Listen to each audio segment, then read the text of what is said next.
IAS, GATE, PSU and all technical exams की complete hand written note के साथ online study करने के लिए वीडियो के नीचे दिए गए सब्सक्राइब बटन के ऊपर क्लिक कर लेवे और लेटेस्ट नोटिफिकेशन के लिए बेल आइकन पर क्लिक करना ना भूलें।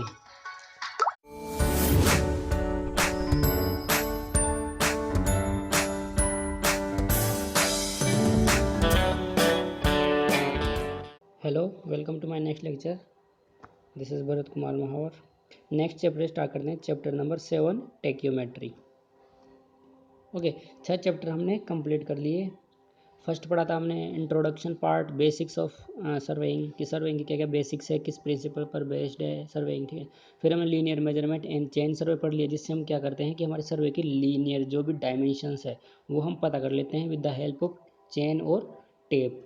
फिर हमने चैप्टर नंबर 3 पढ़ा कंपास सर्वे। कंपास सर्वे हमने क्यों पढ़ा कि मान लो अगर हमें सर्वे के अंदर किन्हीं भी 2 पॉइंट के बीच का एलिवेशन पता करना है, ओके, तो ये हम कंपास से इन दोनों के बीच का एंगुलर मेजरमेंट कर सकते हैं with the help of compass. Compass is the instrument, okay. और इन दोनों के बीच की जो भी डिस्टेंस है वो किसकी हेल्प से कर लेंगे हम, चेन या टेप की हेल्प से इन दोनों के बीच का मेजरमेंट कर लेंगे डिस्टेंस का। और जो एंगुलर मेजरमेंट है वो हम किसकी हेल्प से कर लेंगे, कंपास की हेल्प से, ठीक है। उसके बाद में हमने पढ़ा था ट्रावर्स। ट्रावर्स क्या होता है, traverse is the framework of connected lines, ठीक है, कि बहुत सारी कनेक्टेड लाइंस है, ठीक है। ये लाइन हो गई, ठीक है, यहाँ से हमने कंपास की हेल्प से कुछ एंगुलर मेजरमेंट करके और सेकंड लाइन ड्रॉ कर ली, ठीक है। फिर कंपास की हेल्प से तीसरी लाइन ड्रॉ कर ली, कंपास की हेल्प से चौथी, पांचवी, ऐसे करके लाइंस ड्रॉ कर लिए, ठीक है। तो जो भी ये लाइंस ड्रॉ कर रहे हैं ये तो हम कंपास की हेल्प से कर लिए, और जो एंगुलर मेजरमेंट होगा ये हम चेन और टेप की हेल्प से कर लेंगे। तो ये एक तरीके का फ्रेमवर्क होता है जो हम फिर इसको सोल्व किस किस तरीके से करते हैं, इसके अंदर एरर्स वगैरह वो हमने सारी कुछ चैप्टर नंबर 4 ट्रावर्स सर्वे में डिटेल से स्टडी कर ली, ठीक है। उसके बाद में हमने पढ़ा था चैप्टर नंबर 5। चैप्टर नंबर 5 कौन सा था हमारा, वो था हमारा लेवलिंग। लेवलिंग में हमने देख लिया कि कोई सा भी पॉइंट हो, ठीक है, उस पॉइंट का रिड्यूस लेवल मतलब कि मीन सी लेवल से उसकी पोजीशन क्या है वो हम कैसे निकालेंगे, with the help of benchmark. Benchmark क्या है, benchmark it is a type of reduce level, जिसका रिड्यूस लेवल होता है, ठीक है, पॉइंट होता है जिसका रिड्यूस लेवल हमें पता रहता है, तो वो बेंचमार्क हो गया। उसकी हेल्प से हमने किसी भी पॉइंट का रिड्यूस लेवल फाइंड आउट कर लिया, ठीक है। एलिवेशन क्या है उस पॉइंट का मीन सी लेवल के रेस्पेक्ट में, ठीक है। उसके बाद में हमने चैप्टर नंबर 6 की स्टडी की। वो चैप्टर नंबर 6 था हमारा ट्रेंगुलर सर्वे। ट्रेंगुलर सर्वे भी एक तरीके का based upon classification based upon type of instrument के ऊपर ही है। इसके अंदर हम ट्रेंगल की प्रॉपर्टी यूज़ करके हमारा सर्वे करते हैं, ठीक है। और ट्रेंगुलर सर्वे हम जब करेंगे जब हम हमारे स्टाफ को किसी भी पोजीशन पर लेके नहीं जा सकते, ठीक है। कोई भी ऐसी पोजीशन वहाँ पर लेके जाना हमारा पॉसिबल नहीं है। मान लो कोई मंदिर है, ठीक है, मंदिर की ये आपका कोई मंदिर है, मंदिर की चोटी पर यहाँ पर कोई फ्लैग लगा हुआ है, यहाँ लेके स्टाफ कौन जाएगा, किसी को मरना थोड़ी है, ठीक है। तो वहाँ तक स्टाफ लेके नहीं जा सकते, तो हम वहाँ पर क्या करते हैं, ट्रेंगुलर प्रॉपर्टीज़ का यूज़ करते हैं, ट्रेंगल का यूज़ करके, टेन थीटा, ठीक है। इस टेन थीटा का यूज़ करके हम हमारा सर्वे कर लेते हैं। तो वहाँ तक हमने कंप्लीट कर लिया। अब हमारा 7वां स्टार्ट होता है टेक्योमेट्री। इसकी हेल्प से भी हम रिड्यूस लेवल ही फाइंड आउट करते हैं, लेकिन टेक्योमेट्री कब यूज़ करते हैं, जब हम हमारे स्टाफ को किसी पोजीशन पर लेके जा सकते हैं, ओके। और दूसरी बात, अगर टेक्योमीटर का यूज़ करेंगे तो हमारा जो भी सर्वे है वो ईजी हो जाएगा, ठीक है। इंस्ट्रूमेंट का यूज़ हम क्यों करते हैं, because of easiness, okay. Easy हो जाता है हमारा कोई भी इंस्ट्रूमेंट, उसमें ज़्यादा दिक्कत नहीं आती, तो हम इसलिए हम इंस्ट्रूमेंट्स का यूज़ करते हैं। तो इस लेक्चर में इस चैप्टर नंबर 7 हम टेक्योमेट्रिक से डिटेल से पढ़ेंगे। टेक्योमेट्री क्या होती है, किस तरीके का इंस्ट्रूमेंट है, किस तरीके से हम इसका एलिवेशन फाइंड आउट करते हैं, ओके। तो स्टार्ट करते हैं टेक्योमेट्री। ओके, टेक्योमेट्री समझ आ गया क्यों करते हैं। टेक्योमेट्री हम रिड्यूस लेवल और एलिवेशन फाइंड आउट करने के लिए ही करते हैं। और बाकी मान लो आपने स्टाफ, आपका जो भी स्टाफ लेके खड़े हो, आप स्टाफ लेके स्ट्रेट ना खड़े होकर कुछ एरर आके आपने इसको टेढ़ा कर दिया, मान लो थीटा एंगल पर, तो वो कितना एरर आ जाएगा, ठीक है, किस तरीके से स्टडी करेंगे वो हम टेक्योमेट्री में इसमें डिटेल से पढ़ लेंगे। तो स्टार्ट करते हैं tacheometry. Tacheometer is a special theodolite. Tacheometer एक इंस्ट्रूमेंट होता है जो कि थोडोलाइट के जैसा ही होता है, लेकिन वो केवल एक स्पेशल थोडोलाइट होता है, नॉर्मल थोडोलाइट जैसा नहीं होता है। Having cross hair with 3 horizontal lines, okay. जो हमारा नॉर्मल थोडोलाइट होता है उसमें तो एक क्रॉस हेयर होता है, ठीक है, इस तरीके से होता है। लेकिन जो टेक्योमेट्री होता है उसमें एक हॉरिजॉन्टल और 3 वर्टिकल, ओ सॉरी, एक वर्टिकल और 3 हॉरिजॉन्टल क्रॉस हेयर्स होते हैं, ओके। आगे क्या बोल रहा है, एंड 1 वर्टिकल लाइन, ठीक है, एक वर्टिकल होता है, by which 3 staff readings were taken, जिसकी हेल्प से हम 3 स्टाफ रीडिंग नोट डाउन कर सकते हैं, ठीक है।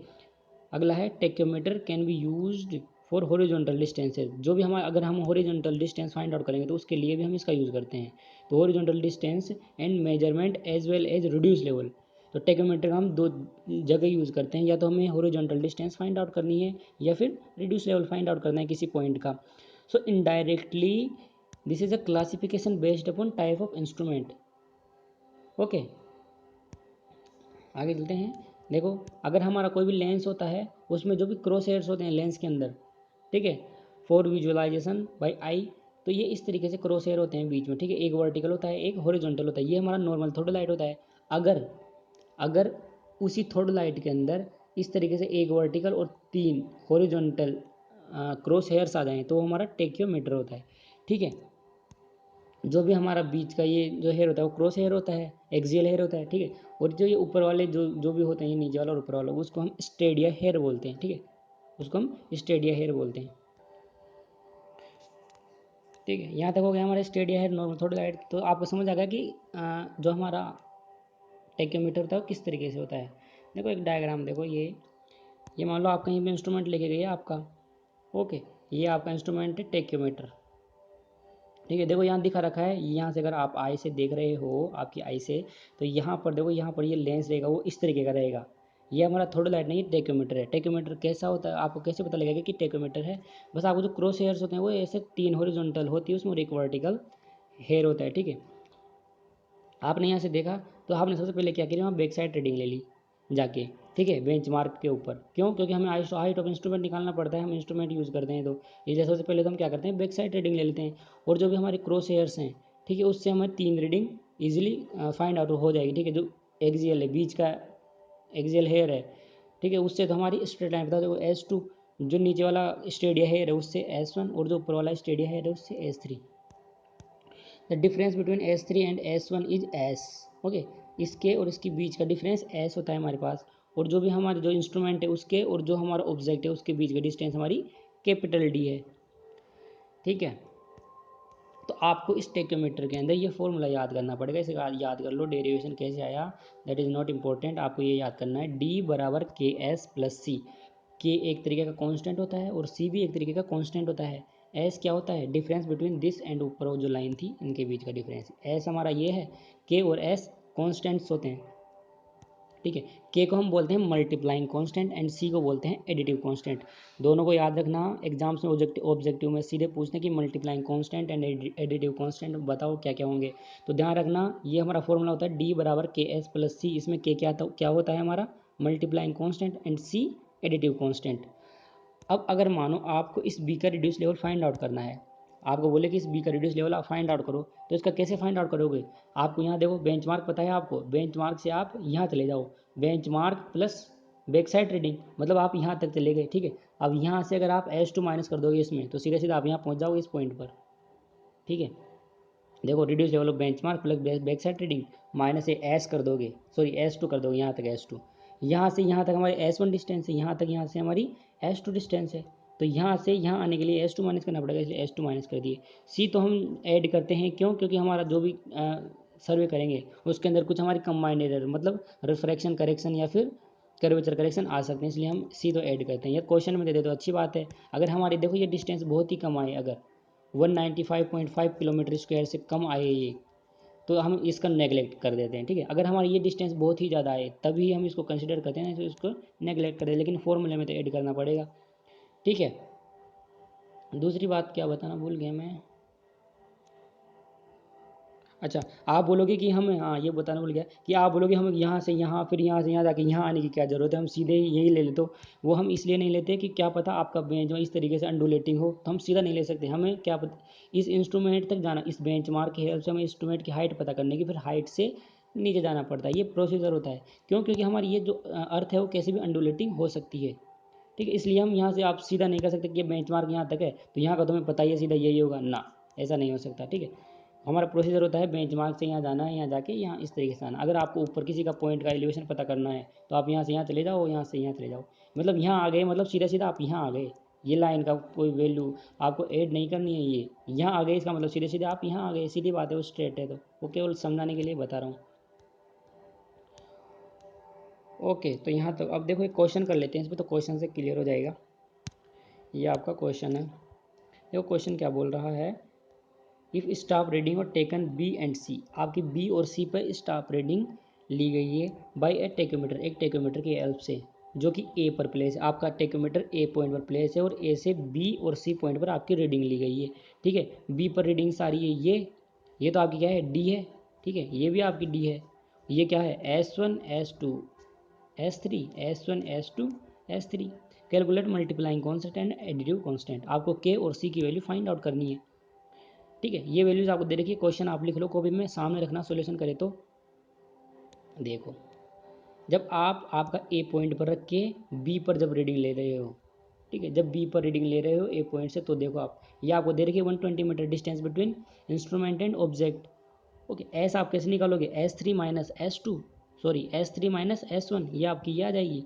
ठीक है, फिर आप सीधा फॉर्मूला लगाओगे, डी बराबर के एस प्लस सी। डी आपको दे रखी है, ये रही, कि आपको नहीं दे रखा, निकालना है 1.16, ये आप फाइंड आउट कर लोगे। एस और सी भी आपको निकालना है, ये आपकी क्वेश्चन नंबर फर्स्ट हो गई। ठीक है, फिर आप ए से सी पर रीडिंग ले रहे हो, तो आपको ये दे रखा है 200 मीटर। एस सी आपको दे क्या रखा है, S3 माइनस S1, फाइंड कर लोगे तो आपका एस आ जाएगा। वापस आप फॉर्मूला लगाओगे तो ये आ गया आगे question number second. With the help of equation number first and second you can easily finding out K and C, multiplying constant and additive constant. Okay, अब हमारा एक नोट देखो, आप बहुत ही अच्छा नोट है। देखो अगर आपके क्वेश्चन में या फिर क्वेश्चन में नहीं हो, तो अगर देखो आपकी के की वैल्यू 100 है, multiplying constant 100 and additive constant आपका 0 है, इसका मतलब है कि आप जो टेकोमीटर यूज़ कर रहे हो उसमें जो लेंस लग रहा है वो एनालिटिक लेंस है। ठीक है, ये एनालिटिक लेंस एक नाम होता है लेंस का, जिसका मल्टीप्लाइंग कांस्टेंट 100 होता है और एडिटिव कांस्टेंट 0 होता है। ठीक है, तो उसके अंदर एनालिटिक लेंस लगा हुआ है, तो जिसके अंदर एनालिटिक लेंस लगा हुआ होगा वो हमारा एनालिटिक टेलीस्कोप हो जाएगा। ठीक है, एनालिटिक टेलीस्कोप या एनालिटिक टेक्योमीटर। ओके, तो ये पॉइंट याद रखना, जो भी हमारा एनालिटिक टेलीस्कोप होता है उसका के multiplying constant 100 and additive constant 0 होता है।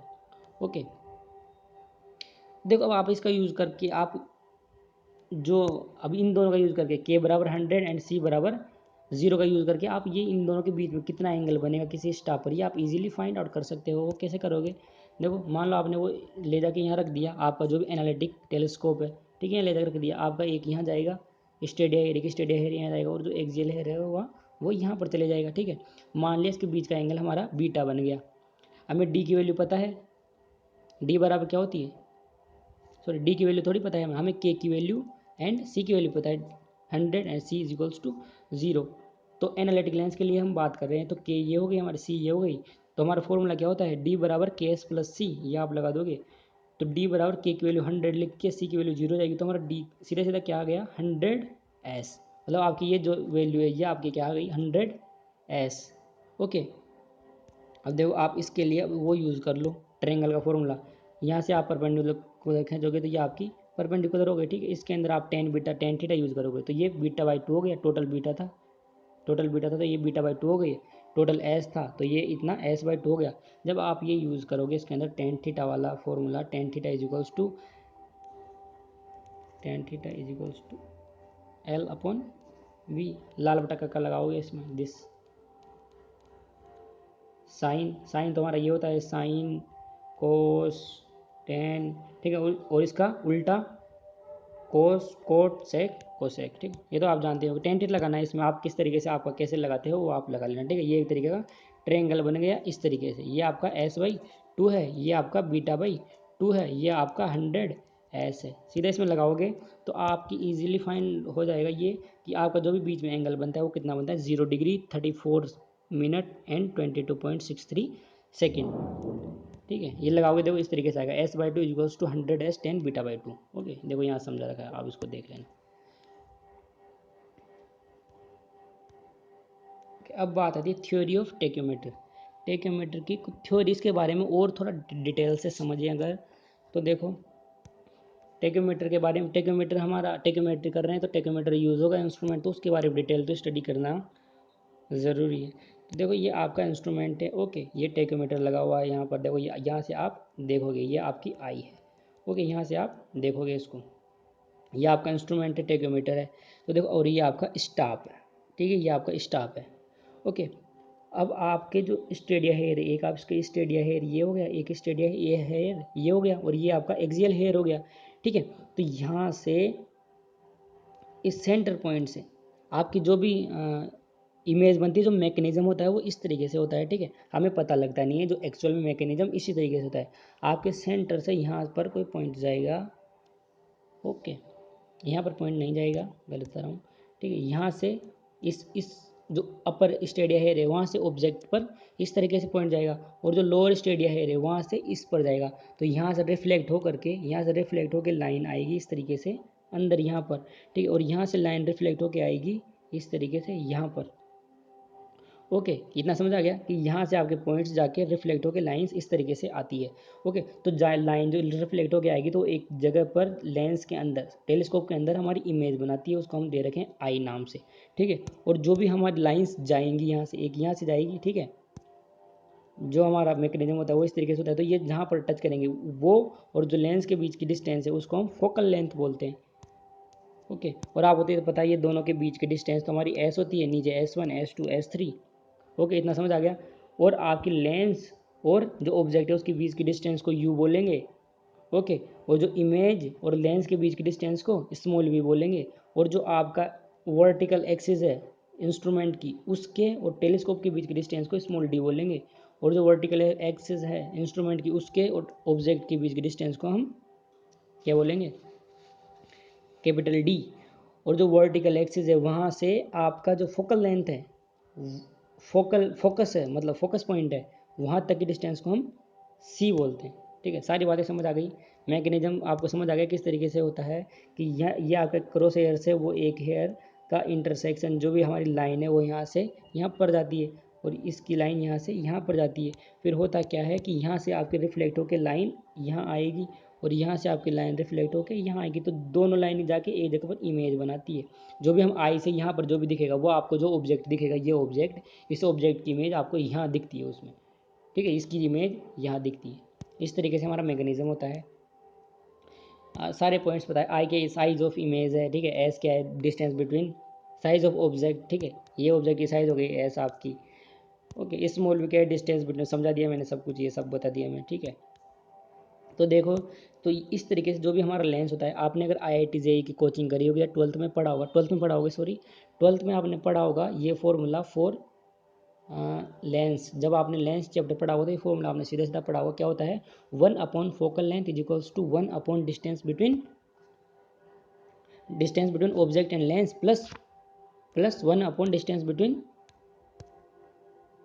Image and lens.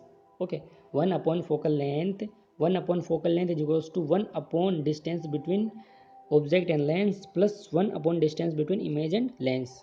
Okay, 1 upon F is to 1 upon U plus 1 upon V. याद रखना है, इसको रख लेना, ज़्यादा यूज आएगा नहीं लेकिन याद रख लेना। ये हमारी क्वेश्चन नंबर फर्स्ट हो गई। ठीक है, अब अगर आप सिमिलर ट्रेंगल यूज़ करो, कौन कौन सा सिमिलर ट्रेंगल यूज़ करोगे, देखो इसमें बता रखा है कौन कौन सा करोगे। S1OS3 S1OS3, एक तो आप ये ट्रेंगल यूज़ करो इसमें S1OS3। ठीक है, और एक आप ये यूज़ करो, इन दोनों ट्रेंगल्स का यूज़ करके आप, जब इन दोनों ट्रेंगल्स का यूज़ करोगे तो आपकी इजीली ये फाइंड आउट हो जाएगा। Okay, 1 upon V equals to S upon U I. ज़्यादा ध्यान मतलब को ये समझाने के लिए डेरिवेशन की जैसे है। इक्वेशन नंबर फर्स्ट हो गई, क्वेश्चन नंबर सेकंड हो गई। ये तो आपके जो लेंस है उसका रिलेशन है, और ये आप सिमिलर ट्रेंगल से कर लोगे। सो आगे क्या करना है, फिर बस फर्स्ट और सेकंड का यूज़ करना है इक्वेशंस का। ठीक है, इन दोनों सेकंड्स इक्वेशंस का यूज़ करोगे। देखो अब इसको क्या करोगे आप, ये 1 अपॉन वी है, इसको आप उठा करके यहाँ पुट कर दो 1 अपॉन वी। ठीक है, यहाँ कर दिया पुट, और फिर इसको सोल्व करोगे आप। तो आप इसको सोल्व करते रहना, आगे करोगे सोल्व, तो आपकी u की वैल्यू ये आ जाएगी। ओके, फिर सीधे सीधे आपका क्या होता है, फिर आपका जो डिस्टेंस है वो क्या है, आपकी कैपिटल डी क्या है, स्मॉल डी प्लस यू। देखो कैपिटल डी क्या है आपकी, यहाँ देखो कैपिटल डी क्या है यहाँ पर, स्मॉल डी प्लस यू, यही तो है आपकी।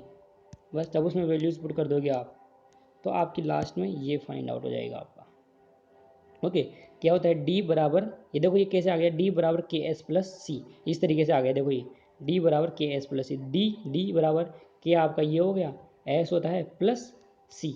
तो यहाँ से आपके ये याद रखना आप, F upon I image, F क्या है फोकल लेंथ, आई क्या है साइज ऑफ इमेज, एस क्या है आपका distance between, distance of object, object की distance plus focal length plus D क्या है डिस्टेंस बिटवीन, अरे आपको बार बार बतानी पड़ती है ना, distance between instrument and vertical axis of lens. Okay small D ये है आपका। तो यहाँ से आपको सीधा सीधा क्या पता लगा कि आपका मल्टीप्लाइंग कांस्टेंट का फॉर्मूला क्या होता है, एफ अपॉन आई, और एडिटिव कांस्टेंट का फॉर्मूला क्या होता है आपका F up plus D. Okay दोनों याद करने हैं, ऑब्जेक्टिव में सीधा पूछता है, फिर बोल रहा हूँ वेरी वेरी इंपॉर्टेंट, याद कर लेना इनको। ओके यहाँ तक आ गए। अब आपके कुछ नोट है, इंपॉर्टेंट पॉइंट्स है, अगर आप उनको देखना चाहो तो देख सकते हो। मल्टीप्लाइंग कांस्टेंट के रेशियो फोकल लेंथ, वो उसी को घुमा फिरा के वापस बोल रखा है, क्या बोल रखा है, जो आपको मल्टीप्लाइंग कांस्टेंट होता है, देखो इसको देखो, इन दोनों को देखो, इन्हीं के लिए बोल रहा है। देखो ये जो आपको मल्टीप्लाइंग कांस्टेंट होता है, ये रेशियो किस किस का होता है, focal length to size of image. देखो फोकल लेंथ है साइज ऑफ इमेज का रेशियो होता है, और जो एडिटिव कांस्टेंट होता है represent net distance between vertical axis and instrument to the focus. बस ये चीज़ यही बोल रहा है घुमा फिरा के, एफ प्लस डी और प्लस आई, तो ये याद रखना। ठीक यहाँ तक हो गया है। नेक्स्ट आता है हमारा distance and elevation calculation through tacheometer. इतना तो आपको समझ आ गया कि टेक्योमीटर किस तरीके से होता है, कैसे यूज़ आता है, कैसे क्या करते हैं इसका। अब इसमें कुछ 4-5 केसेस हैं कि आप आपके इंस्ट्रूमेंट को लेके इस तरीके से लेके डिस्टेंस बताओ, रेडियस लेवल बताओ। आप अगर आपके इंस्ट्रूमेंट को टेढ़ा लेके खड़े हो गए तो क्या होगा, सीधा लेके खड़े हो गए तो क्या होगा, अगर आप इंस्ट्रूमेंट को यहाँ नीचे थीटा एंगल बना के यहाँ कोई ऑब्जेक्ट आ रहा है तो क्या होगा, आप इस तरीके से लेके खड़े हो गए तो क्या होगा, आप इंस्ट्रूमेंट को इस तरीके से लेके खड़ा हो गया। तो ये सारी स्टडी अगले लेक्चर में कंप्लीट करेंगे। So for distance and elevation calculation through tachometer, please watch next lecture. Thank you.